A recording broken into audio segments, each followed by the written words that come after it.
Po lene më tash. 2013 kur erdhi doktor Petri që ishte Arvizu ambasador. Po.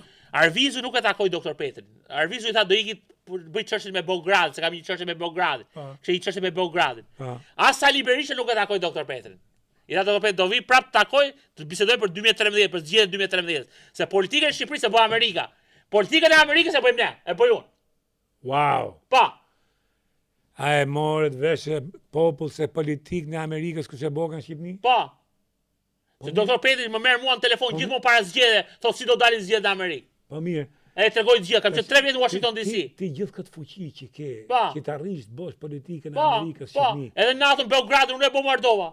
Dhash 4 orë intervistë. Po shpejt në titull këtë natën Beograd e bombardoi. 4 orë intervistë kam dhënë me televizionet amerikane. Genardi. Edhe dhan vetëm 30 sekonda. 30 sekonda dhan. Genardi Ajdini ka thënë vdisni Milošević, u thash take him out Milošević from Yugoslavia, from Serbia. Take him out and judge him somewhere else. Oh, edhe këtë ke thonë. Po.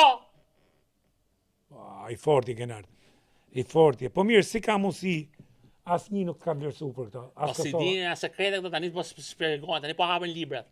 Si dinë valla asgjë. Kam bërë luftën e naut se i thash doktor Petri thash kështu. Po u fut pas u fut Amerika në lojë, do ndodhi kjo, Greqia do bëj luftë me Turqinë, për Shqipërin për gjithçka. Do futet Franca pastaj pro Greqisë.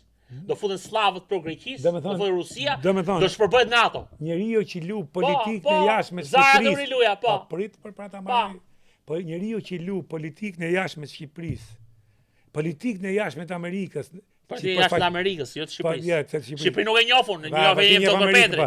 Unë njoh Amerikën. Njeriu që lu politikë në jashtëm të Departamentit të Shtetit në Ballkan dhe të Pentagonit është edhe të NATO-s është Genardi Ajdini.